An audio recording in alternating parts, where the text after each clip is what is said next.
Today we're checking out a 1985 Jeep CJ7 Spring Special. This particular one happens to be mine. We've had people write and ask questions, want to know what's in my garage, so we thought we would take out one of my vehicles and check it out. By the way, have you ever wondered what's up with the Jeep wave and where it started? Watch to the end, I'll tell you the real story.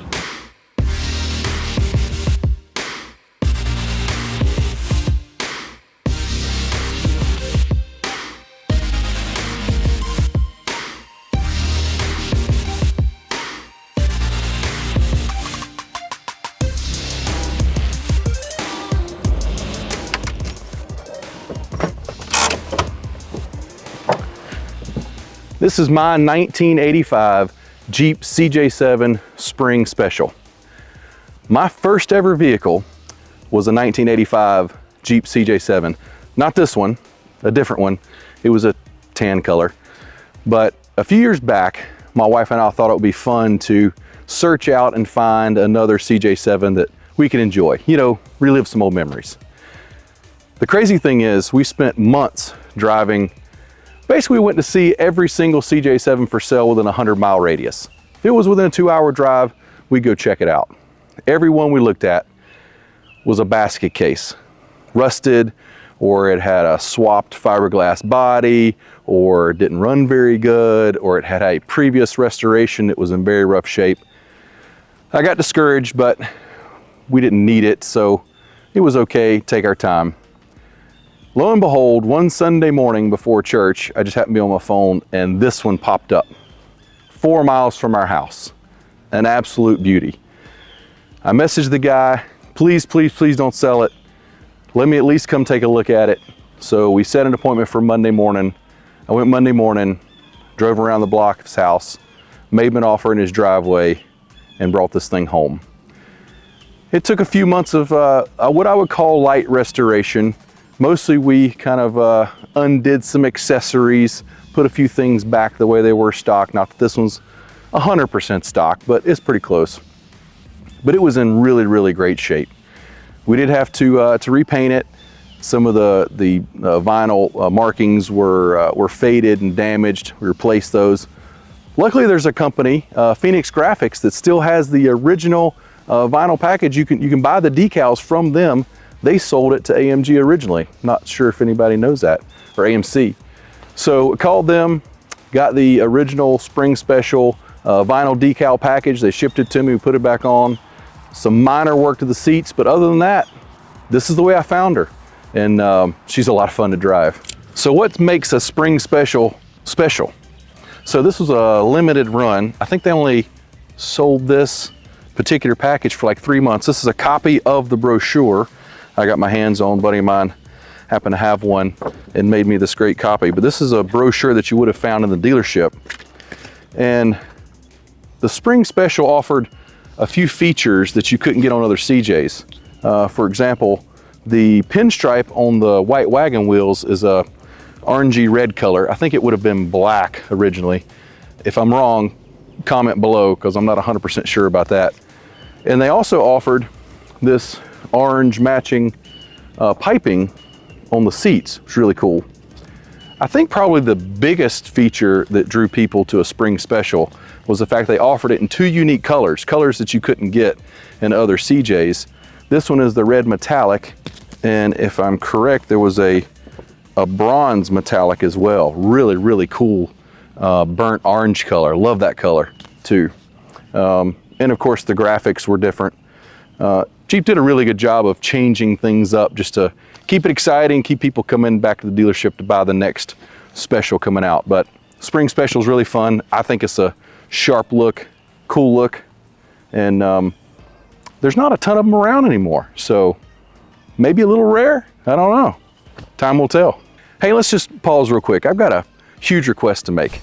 Take a second, like, subscribe, make a comment down below, and share this video with somebody you think would enjoy it. It helps more than you know. Now, back to the Jeep. So the one thing that characterizes all Jeep owners, I think, is the love of accessories. And the 1980s were no exception. So whenever you came to the dealership to order yourself a CJ7, they would have an accessories catalog that you could pull from. So I keep pictures in my Jeep of the accessories that are on this particular vehicle for judging specifically, because judges want to know whether or not this is correct, period correct, or it came from the dealership, from the factory. So I thought I'd take a second just to point out some of the accessories that were available, or this one has, in 1985. The first one, fire extinguisher. Now this is a reproduction graphic, but this is an accessory that you could order for your CJ7 back in 1980s. And you would have had a nice fire extinguisher that says Jeep on it, mounted right inside your CJ. Second here, carpeting. That was an accessory. Normally you just get a metal tub. This one also has a front frame cover.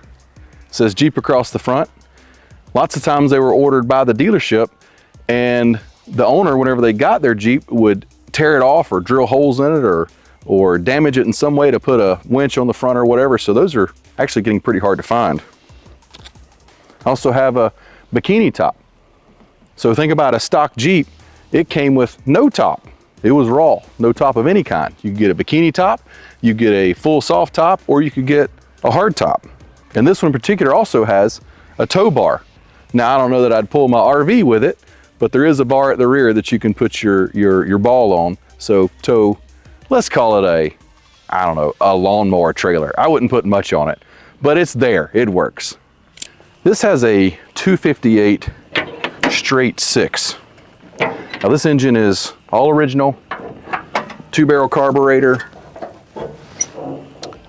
Does have power steering, manual brakes. This one runs really good too. Actually, it even has all the original emission stuff that most people yank off of there. But just a fun, torquey engine. We call this the little tractor motor. Actually, funny story. My original Jeep had the same motor, and my dad and I were back in the woods on the farm working on something, and we must have been down in the bottom because we had it in 4-wheel low. So we're back there working, cutting up some trees. Obviously, you've got a Jeep there, so might as well have some tunes, listen to the radio while you're working. So I can't remember if it was me or my dad, but one of us reached in, turned the key, just turned the battery on so we could listen to the radio. Well, it was in gear, and instead of just turning on the battery, we started the Jeep. And it started immediately, in gear. Took off on its own, started crawling through the woods. Obviously startled, jumped back. That joker started, took off, hit a tree, didn't choke down, attempted to climb the tree, pushed it over. Anyway, we jumped in, got it shut off. But just a fun father-son memory of foolishness going on in the woods. But these things are torquey little motors, a lot of fun. So have you ever wondered where the Jeep Wave comes from? It actually originates from World War II. So obviously Jeep was a major tool used during the war. And when servicemen came back after the war, as they passed each other, if you saw someone in a Jeep, you could assume that they probably drove one in the war. So that was their way of acknowledging each other, V for victory. Now, some of you that know Jeeps and CJs really well might recognize that these are not exactly OEM original size tires. Funny story, my original Jeep when I was 16, I've been saving up my money because I could not wait to replace the wheels and tires. I wanted chrome wheels and giant tires to put on my Jeep. I was away for one weekend for a youth thing, probably a church event.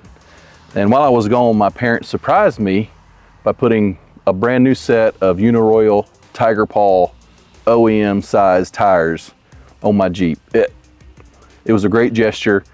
I appreciated it tremendously, but deep down I was devastated. So 20 some years later, I can put whatever size tires on my Jeep I want to. So yes, they are slightly larger than OEM size. This is my Jeep, that's okay. Let's talk interior. Look at this super luxurious, well-appointed interior. I mean, you got a speedometer, a radio. I mean, you got buttons that say you have heat and fan, not that it does any good. A horn, maybe some headlights. I mean, what more could you ask for? Pure luxury. I mean, tachometer, who needs a tachometer? That's what you got ears for. Now, it does have a state-of-the-art air conditioning system, as clearly demonstrated by the lack of sides. You warm, go faster.